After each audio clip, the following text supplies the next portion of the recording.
Dia 234, 1 Samuel, capítulo 14. Depois de algum tempo, Jonatas, filho de Saul, disse ao seu exército: Venha comigo, vamos atravessar o vale e chegar até o destacamento filisteu. Porém, não disse nada ao seu pai a respeito do que pretendia fazer. Saul e seus 600 homens estavam acampados na saída de Gibeá, debaixo da árvore de romãs, em Migron. Dentre os seus homens estava Aias, que levava o colete sacerdotal. Aias era filho de Aitube, irmão de Icabode, neto de Finéias e bisneto de Eli, sacerdote do Senhor em Siló. Ninguém percebeu que Jonatas tinha saído. Para chegar à guarnição dos filisteus, Jonatas tinha de passar por um desfiladeiro estreito entre duas grandes rochas que ficavam quase em posição vertical. Uma delas se chamava Bozes e outra Sené. A rocha que ficava ao norte ficava de frente para Micmas, e que ficava ao sul ficava de frente para Geba. E Jonatas disse ao seu escudeiro: Vamos até o destacamento daqueles homens que não respeitam Deus. Pode ser que o Senhor nos ajude, e se ele nos ajudar, nada o impedirá de nos dar a vitória, sejamos muitos ou poucos. O escudeiro respondeu: Faça o que achar melhor. Eu irei com o Senhor para onde o Senhor for. Pois bem, então é isto que vamos fazer, disse Jonatas ao moço. Iremos até aqueles homens e chegaremos perto para sermos vistos por ele. Quando eles nos virem, se disserem: Alto lá, fiquem em onde está, até que nos aproximemos de vocês, então ficaremos parados esperando por eles. Se, porém, disserem: Subam até aqui, então faremos exatamente isso, pois será o sinal de que o Senhor nos ajudará a derrotá-los. Quando os filisteus viram os dois chegando, gritaram: Veja só! Os israelitas estão saindo dos seus buracos. Então os filisteus gritaram para Jonatas e o seu escudeiro: Subam até aqui e nós lhes mostraremos como é que se luta. Vamos, suba logo atrás de mim, disse Jonatas e o seu escudeiro, pois o Senhor os entregou nas mãos de Israel. Então Jonatas escalou o desfiladeiro engateando e o escudeiro veio atrás dele. Os filisteus eram derrubados por Jonas e o seu escudeiro os matava. Naquele primeiro ataque, Jonas e o seu escudeiro mataram cerca de 20 homens e os seus corpos ficaram espalhados num espaço estreito e comprimido, como o sulco de um arado.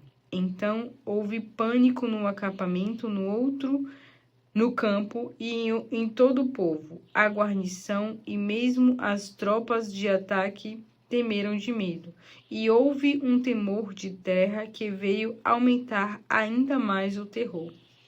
As sentinelas de Saul em Gibeá de Benjamim viram o vasto exército dos filisteus se dispersando em todas as direções. Contêm os soldados e descubram quem está faltando, ordenou Saul aos seus oficiais. E quando conferiram a lista, todos os homens verificaram que Jonas e o seu escudeiro não estavam ali. Traga a arca de Deus, ordenou Saul a Aias. Naquele tempo, a arca estava com os israelitas, mas enquanto Saul falava com o sacerdote, a gritaria e a desordem no acampamento dos filisteus iam aumentando cada vez mais. Então Saul disse ao sacerdote: Você não precisa mais trazer a arca. Então Saul e os seus 600 homens correram para o campo de batalha e encontraram os filisteus matando-se uns aos outros com as espadas, e havia terrível confusão por toda parte. Alguns hebreus que tinham sido levados para o exército filisteu se revoltaram e lutavam ao lado dos israelitas. Finalmente, até os israelitas que estavam escondidos nas montanhas saíram correndo atrás dos filisteus quando viram que estes fugiam. Assim o Senhor livrou Israel naquele dia, e a batalha continuou além de Bet-Aven. Os homens de Israel estavam exaustos naquele dia, porque Saul havia declarado: Maldito seja aquele que comer alguma coisa antes do anoitecer, antes que eu me vingue por completo dos meus inimigos. Por isso, ninguém comeu nada o dia todo. Muito, embora tivessem encontrado favos de mel no chão do bosque. Eles viram o mel escorrendo, porém ninguém comeu, pois temia a maldição de Saul. Jonatas, porém, não sabia da ordem do seu pai, por isso ele enfiou uma vara num favo de mel, e depois de comer, suas forças se renovaram. Então alguém disse a ele: Seu pai jurou solenemente ao povo, dizendo: Maldito seja todo aquele que hoje comeu alguma coisa. Por isso, todos estão cansados e sem forças. Jonatas exclamou: Uma ordem como essa só prejudica o nosso povo. Vejam como as minhas forças se renovaram depois que provei um pouco de mel. Se o povo tivesse permissão para comer à vontade do alimento que encontraram no acampamento dos nossos inimigos, imaginem só quanto mais filisteus poderíamos ter matado.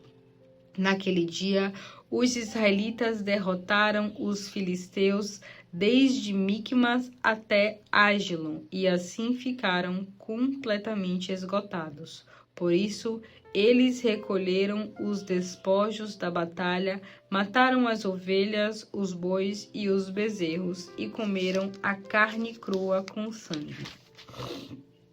Alguém foi contar a Saul: Veja, o povo está pecando contra o Senhor pelo fato de comer carne com sangue.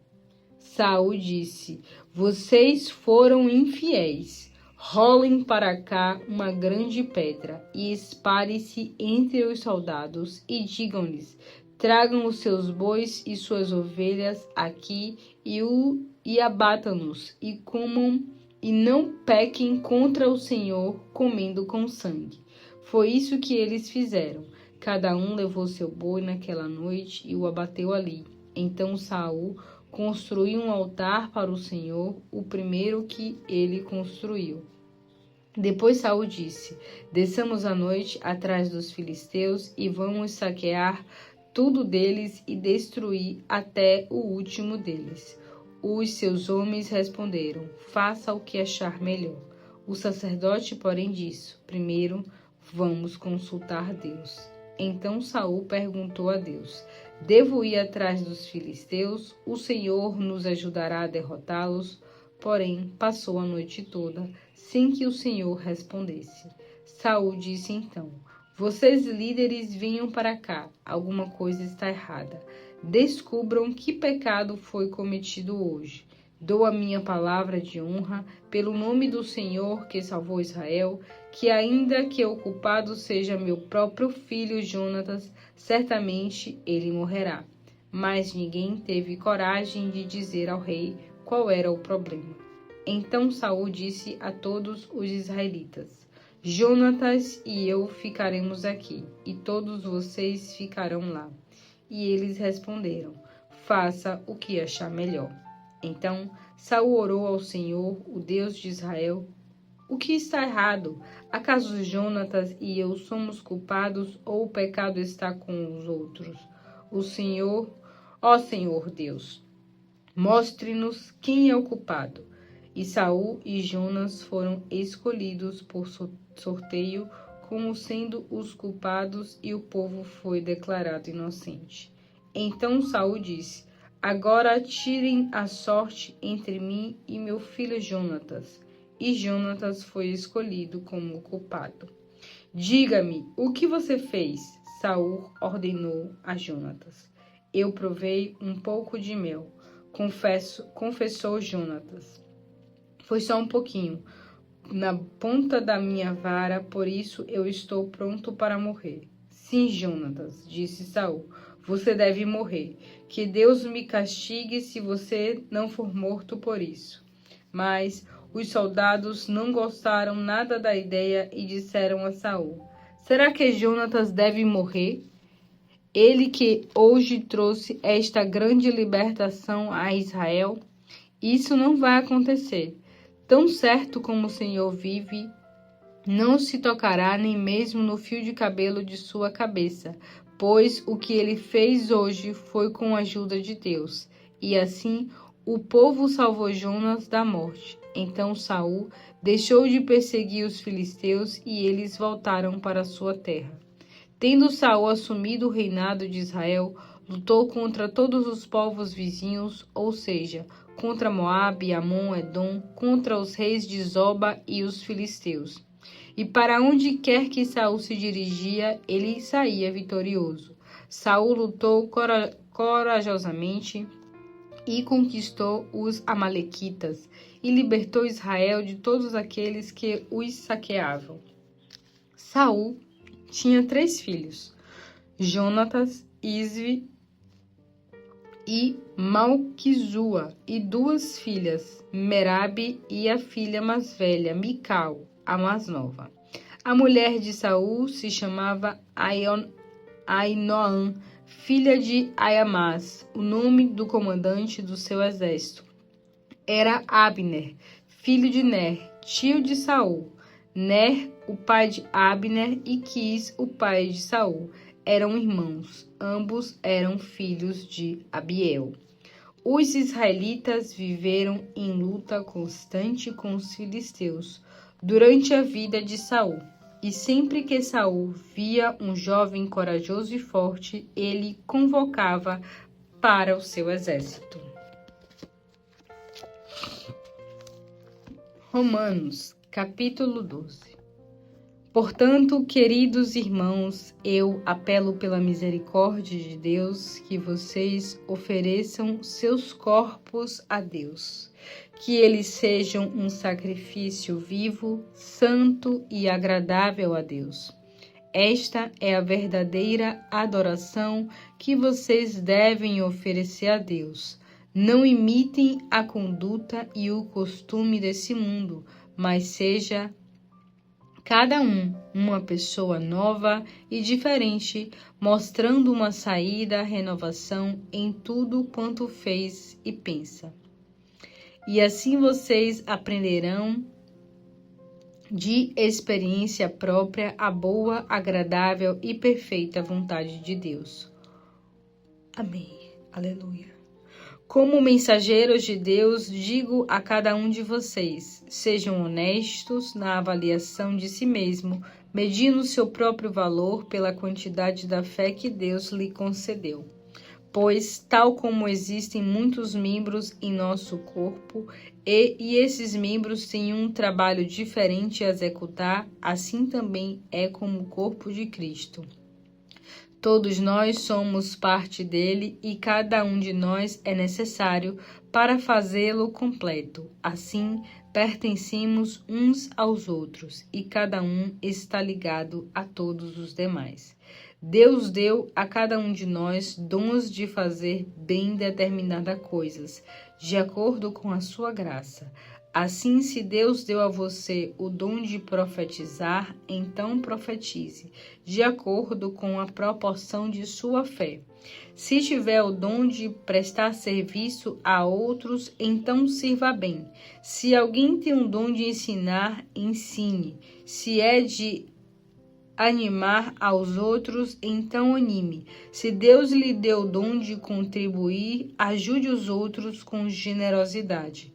Se Deus lhe deu capacidade administrativa de liderança, então exerça este cargo com seriedade. Aqueles que levam o consolo aos entristecidos devem fazê-lo com alegria. Não finja apenas amar os outros, ame com sinceridade. Odeiem tudo aquilo que está errado. Coloquem-se ao lado do bem. Amem-se uns aos outros com amor fraternal e tenham prazer em honrar uns aos outros, mais do que a si próprio. Não seja nunca preguiçoso no trabalho, porém sirva fervorosamente ao Senhor. Fiquem alegres na esperança, sejam pacientes na dificuldade e sempre perseverantes na oração. Quando os filhos de Deus estiverem em necessidade, sejam vocês os primeiros a ajudá-los e criem o hábito de ser hospedeiros. Se alguém os perseguir, não o destratem, abençoe e não amaldiçoe. Quando outros estiverem alegres, alegrem-se com eles. Se estiverem chorando, chorem com eles. Trabalhem juntos com alegria. Não sejam orgulhosos. Não procurem cair nas boas graças de gente importante, mas tenham prazer na companhia de gente comum. E não sejam sábios aos seus próprios olhos. Nunca paguem o mal com o mal. Façam as coisas de maneira tal que todos possam ver que vocês são absolutamente honestos. Não contendam com ninguém. Tanto quanto possível, vivam em paz com todos. Amados, nunca se viguem. Deixem a ira com Deus, pois está escrito: a minha vingança eu retribuirei. Pelo contrário, se o seu inimigo estiver com fome, dê-lhe algo para comer. Se ele estiver com sede, dê-lhe de beber. Faça isso, você amontoará brasas vivas sobre a cabeça dele. Não deixe que o mal prevaleça, mas triunfe sobre o mal, praticando o bem. Jeremias 51. Assim diz o Senhor: vejam, mandarei o vento da destruição soprar sobre a Babilônia e sobre toda a terra da Babilônia. Mandarei inimigos contra a Babilônia. Eles passarão a terra dos babilônicos para a peneira, como se faz com a tribo. A Babilônia será palha que o vento da destruição levará para longe. Será cercada pelos soldados inimigos, e as flechas adversárias matarão os arqueiros e soldados da Babilônia, furando suas armaduras. Ninguém escapará com vida. Jovens e adultos, todo o seu exército será destruído. Os defensores da Babilônia cairão mortos nas ruas da cidade, ficarão espalhados no solo de sua terra os soldados babilônicos. Israel e Judá não foram abandonados como viúvas pelo seu Deus, o Senhor Todo-Poderoso. Mas a terra dos babilônios está cheia de culpa diante do Santo de Israel. Fujam da Babilônia para salvar a vida.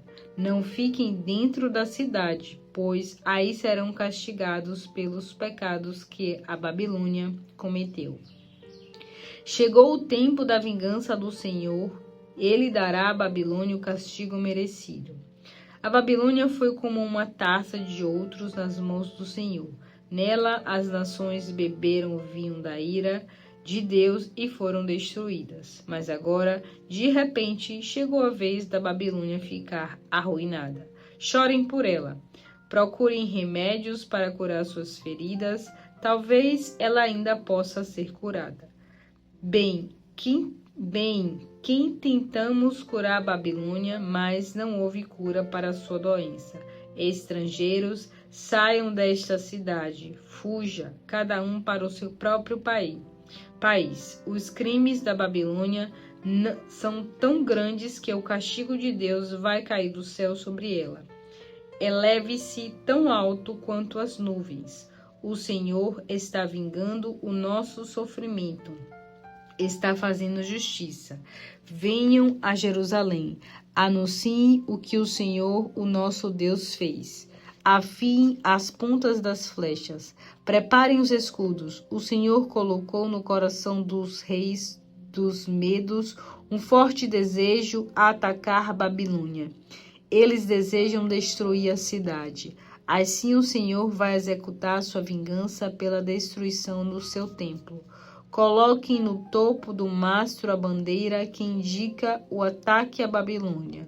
Coloquem sentinelas, reforcem a guarda, preparem emboscada e não deixem ninguém sair da cidade.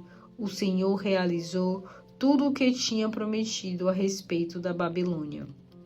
Você, Babilônia, cortada por rios e canais, cidade de grande comércio, cheia de tesouro, saiba que chegou a hora do seu castigo e o resultado será da sua sede de riqueza. O Senhor Todo-Poderoso jurou por si mesmo e disse: Babilônia será invadida pelos soldados inimigos. Eles encherão a cidade como os gafanhotos invadem um campo. Gritarão de alegria pela vitória, como os homens gritam ao pisar as uvas no tanque de fazer vinho. Deus criou a terra pelo seu poder, afirmou o mundo com a sua sabedoria. Com a sua inteligência, ele estendeu o céu. Ao som do trovão no céu, as chuvas caem, as águas sobem da terra em forma de vapor. Ele cria os relâmpagos para as grandes tempestades e tira o vento dos seus depósitos. O homem, ao contrário, não tem sabedoria algum. Ele é um tolo que faz ídolos para adorar. Acabará sendo envergonhado, porque suas imagens não têm vida, não passam de uma ilusão. Elas não têm fôlego de vida. Os ídolos são inúteis, são objetos de zombaria. Deus, na hora certa, vai destruir cada um deles. Mas o Deus de Israel não é igual aos ídolos. Ele é o Criador de todas as coisas. Ele escolheu Israel para ser o seu povo. O nome do nosso Deus é o Senhor Todo-Poderoso. Você, Babilônia, foi o meu martelo e a minha espada. Com você eu quebrei nações em pedaços e destruí muitos reinos. Usei você para partir em pedaços o cavalo do seu cavaleiro e os carros de guerra dos seus condutores. Você foi usada para destruir o povo comum, o velho homem, a mulher e o rapaz e a moça. Usei você para destruir pastores e rebanhos, o lavrador e o boi que puxa o arado, autoridades e governantes. Mas agora chegou a hora de você pagar por todos os pecados e maldades que cometeu em Sião, contra o meu povo. Todos os moradores de seu país pagarão pelos seus crimes, diz o Senhor. Eu sou o seu inimigo, reino destruidor de nações, diz o Senhor. Estenderei a minha mão contra você e a arrancarei dos seus alicerces. Farei de você um reino destruído pelo fogo. Depois do meu castigo, as grandes pedras com que você foi construída ficarão tão quebradas que não servirão para construir uma pequena casa. Você será transformada num eterno monte de ruína, diz o Senhor. Façam um sinal para todos os povos da terra. Toquem a trombeta para reunir os exércitos das nações que vão atacar a Babilônia. Chamem para entrar na guerra os reinos de Arad, Mini e Askenaz. Escolham um comandante para comandar os batalhões. Tragam milhares de cavalos para os carros e a cavalaria, com um exame de gafanhotos.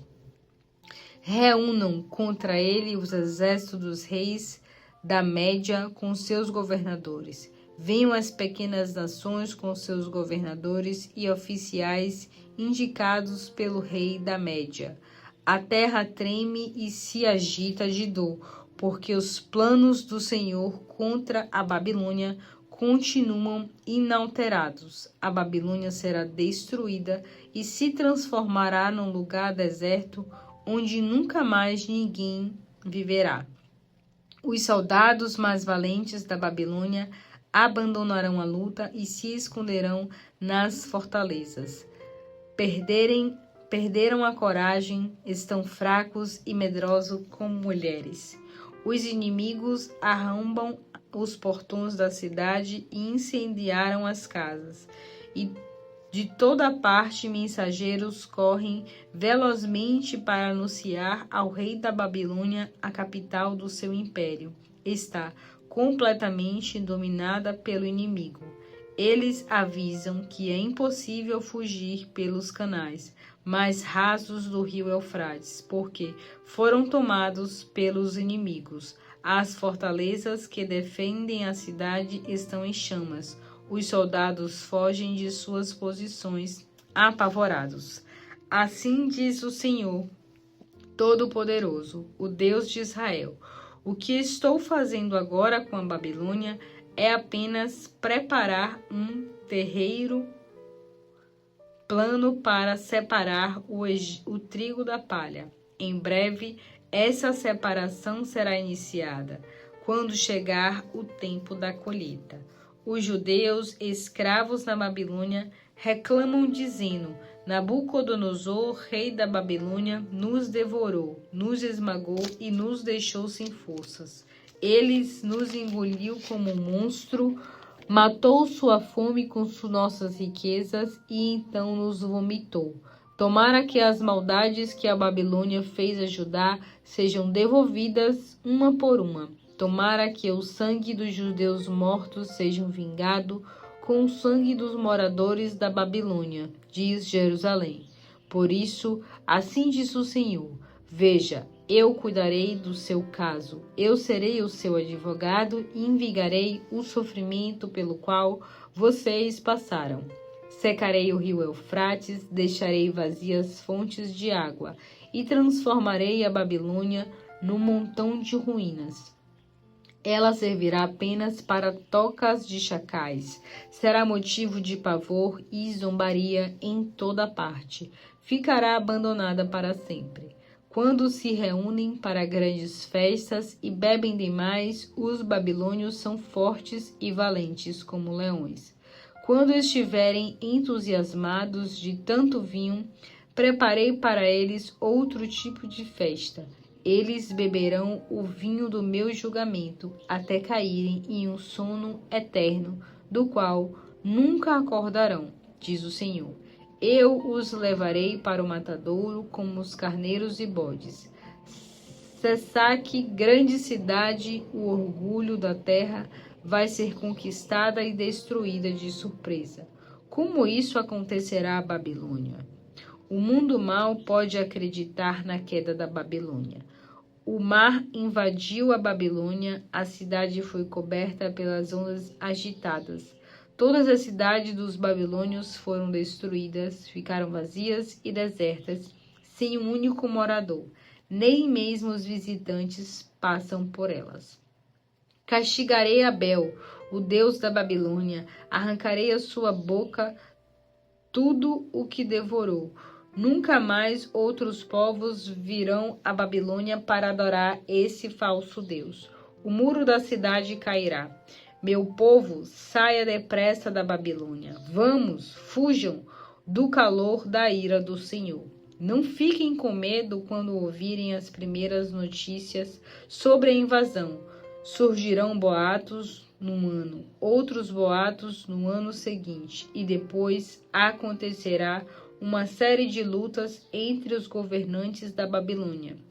Depois disso virão os dias em que castigarei as imagens esculpidas da Babilônia. Toda a terra dos babilônios sofrerá os horrores da guerra e o povo da Babilônia ficará espalhado pelas ruas, mortos sem sepultura. Os céus e a terra vibrarão de alegria pela destruição da Babilônia. Os destruidores da grande cidade virão do norte, diz o Senhor. Como os exércitos da Babilônia matarão milhares de israelitas em Jerusalém e Judá, assim os babilônios serão mortos aos milhares em seu país e na Babilônia, a capital. Fujam para bem longe, todos vocês que escaparão da destruição. Não parem, nem olhem para trás. Lembre-se de Jerusalém, lembre-se do Senhor e voltem para a sua própria terra. Vocês dirão: estamos muito envergonhados. Ouvimos dizer que estrangeiros entraram no templo do Senhor. Agora ele já não é mais um lugar santo para o Senhor. É verdade. Tudo isso aconteceu, diz o Senhor. Mas em breve eu castigarei as suas imagens esculpidas. Nas ruas da cidade vai-se ouvir o gemido das pessoas feridas na guerra. A Babilônia poderia construir muros altos como o céu e edificar uma fortaleza ali. Poderia tornar-se mais poderosa nação do mundo. Mesmo assim, eu a destruirei, diz o Senhor. Ouçam, escutem os gritos que vêm da Babilônia. Escutem o barulho da destruição que vem da terra dos babilônios. O Senhor está destruindo a Babilônia. A sua poderosa voz some em meio ao barulho da invasão inimiga, que cobre a terra dos babilônios como as grandes ondas do mar. Grandes exércitos marcharam contra a Babilônia. Os soldados babilônios são presos, suas armas são destruídas. Chegou o tempo da vingança do Senhor, do justo, castigo para a Babilônia. Deixarei os príncipes, os sábios, as autoridades, os governantes, os capitães e os soldados completamente bêbados com o vinho do meu julgamento. Todos eles cairão em sono eterno para nunca mais acordar. Afirma ao Rei, cujo nome é o Senhor Todo-Poderoso. Assim diz o Senhor: os largos muros que cercam a Babilônia serão derrubados até chegarem ao nível do chão. Grandes portões serão completamente queimados. Os trabalhadores escravos vindos de muitas nações trabalharam em vão. O resultado de seu esforço será destruído pelo fogo. No 4º ano de Zedequias, rei de Judá, Jeremias mandou esta mensagem a Seraías, filho de Neirias e neto de Maaseias. Seraías era o chefe de uma caravana que o rei Zedequias tinha mandado à Babilônia. Jeremias escreveu num rolo todas as desgraças que o Senhor fará contra a Babilônia, todas as profecias anteriores, e entregou o rolo a Seraías, que com a seguinte ordem: quando chegar à Babilônia, leia em público tudo o que eu escrevi, e depois diga: ó Deus, o Senhor prometeu destruir este lugar, prometeu deixar a Babilônia sem um único habitante, nem mesmo um simples animal. Prometeu transformar esta terra num lugar vazio e deserto. Então, quando terminar de ler, amarre o rolo em uma pedra e jogue tudo no rio Eufrates, e diga assim: assim afundará a Babilônia e nunca mais se levantará por causa do castigo terrível eu vou trazer contra ela, e o seu povo cairá. Aqui termina as mensagens de Jeremias.